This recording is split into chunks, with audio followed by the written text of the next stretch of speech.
In the heart of the desolate Shirel forest, where gnarled trees cast long, sinister shadows and the wind howled like a restless spirit, lived a reclusive ascetic named Devanand. At 65, his weathered face bore deep lines from years of solitude, but his piercing grey eyes held a youthful fire, and his lean, muscular frame suggested resilience beyond his age. He dwelt in a modest hut woven from bamboo and thatch, its interior lit by a single oil lamp that flickered in the damp air. The forest was no ordinary place. It was shunned by villagers of nearby Shivpur who whispered of cursed spirits and vanishings in the night.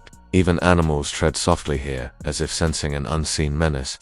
One stormy midnight, as thunder roared and lightning tore the sky, Devanand sat cross-legged, chanting mantras, his voice a steady hum against the chaos outside. Suddenly, a frantic knock shattered the silence. Urgent, desperate, as if someone fled death itself. Startled, he opened the door to find a young woman, drenched and trembling, her beauty almost otherworldly. She was in her early 20s, with long, wet black hair clinging to her heart-shaped face, almond-shaped hazel eyes wide with terror, and a slender figure wrapped in a soaked blue shawl. Her full lips quivered as she gasped, "Please, Baba, save me." Devanand's instincts toward compassion clashed with suspicion in this forsaken place. "Who are you, child, and why are you here in this cursed forest at such an hour?" he asked, his voice calm but firm. "Her name was Tara," she said, "from Shivpur village.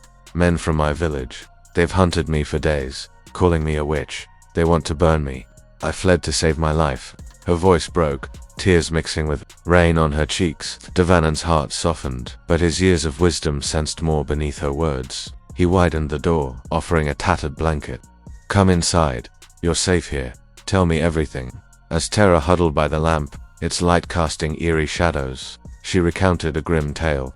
Orphaned recently, she'd lived alone, her beauty drawing unwanted attention. The men, Leah, make vile demands. Last night, they chased me with torches, shouting Dion. I ran until I found your hut.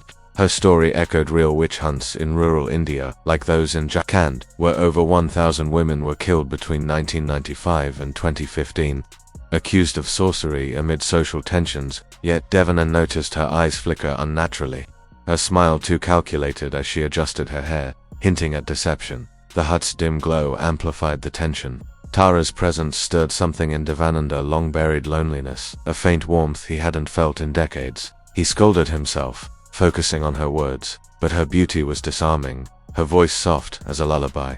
"Baba, can I stay the night? I'm too scared to leave," she pleaded, her gaze locking onto his.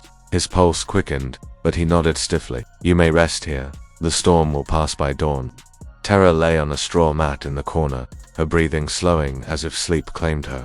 Devanand tried to meditate, but his mind raced, torn between duty and a strange, growing restlessness. He lay down, eyes closed, willing sleep, but her presence felt like a weight on his chest. Then, a soft sob broke the silence. Tara was crying, her shoulders shaking. Devanand approached, concern overriding caution. "What troubles you now?"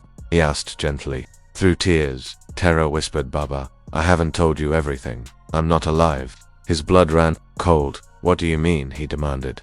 Tara's eyes gleamed unnaturally as she spoke. "I died years ago, under that banyan tree by Shivpur's lake. A spirita yuk shot my soul, cursing me to wander until I fulfill its demand, to seduce a holy man and break his vows.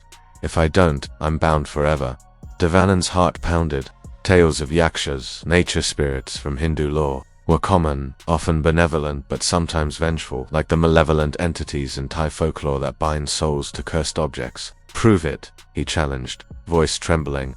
Tara raised her hand, and the lamp's flame flared blue, casting her face in a ghostly glow. "I came to trap you, Baba, but I don't want to. Help me break free."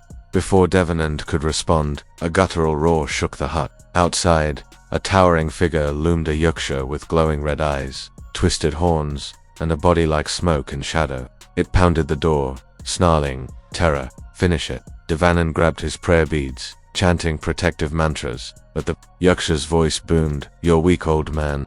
Your heart wavered the moment she arrived. Shame burned in Devanand's chest. He had felt desire, however fleeting. Tara, trembling, clutched his arm.